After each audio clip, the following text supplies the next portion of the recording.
throw this on. So what are we seeing here? It's on the top. Yeah. So of course we have to start with the high dive, right? It's the fan favorite. Of course. We love letting Lara go full 360-degree movement underwater. So we start just by letting people know that if you explore enough, you may find even a challenge tomb underwater. Because underwater survival is a key part of Shadow of the Tomb Raider. Rise of the Tomb Raider, you were just paddling around the surface, you could submerge just a little bit. Now this is full-on claustrophobic, manage your oxygen.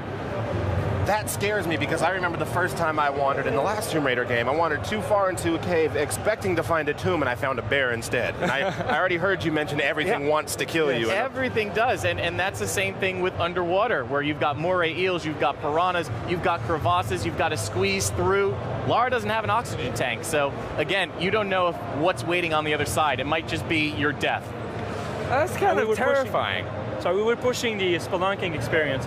We kind of like experienced that on Rise of Tomb Raider. In this case, we pushed it a lot. And the only place on Earth that is not fully discovered, it's all these underground caverns.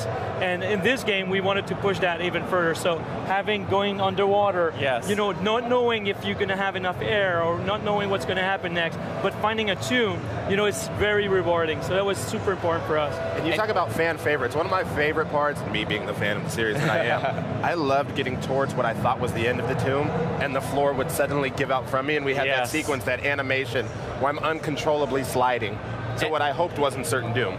We're absolutely delivering even bigger challenge tombs, so I think you're going to like that, because before, the challenge tombs were great little, you know, smaller areas, but now the crypts are as big as what the challenge tombs used to be in Rise of the Tomb Raider, and now the challenge tombs are as big as the regular tombs. Also, what are we starting to see here, because we're coming up to the end of the gameplay kit? Right, so right now, what you're seeing is another example of all the pieces that Lara has to interact with actually being dangerous as well. You saw that she cut her arm on one of the inactive traps. That's to let you know that those obsidian blades are still going to kill you. So of course there are traps in the tombs, but there are also just puzzle pieces that if you fail to interact with them correctly, will kill you.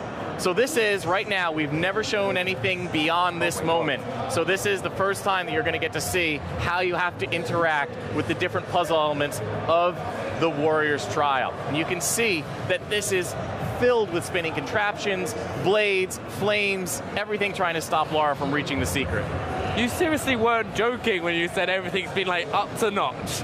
But that spinning flame looks incredible. I love that if the camera cut back right now, they'd see Benny and I hunched over watching this gameplay reveal for the first time with everybody else. Like, we're super excited for this. Well, we love, and thank you. We love making it feel like Lara has to earn the secrets of the world.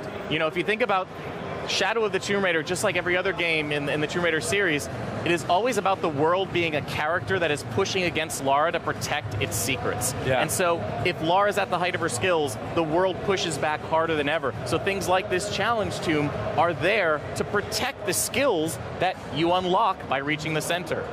I'm excited. I know Benny's certainly excited. I want to thank you both so much for joining us. Just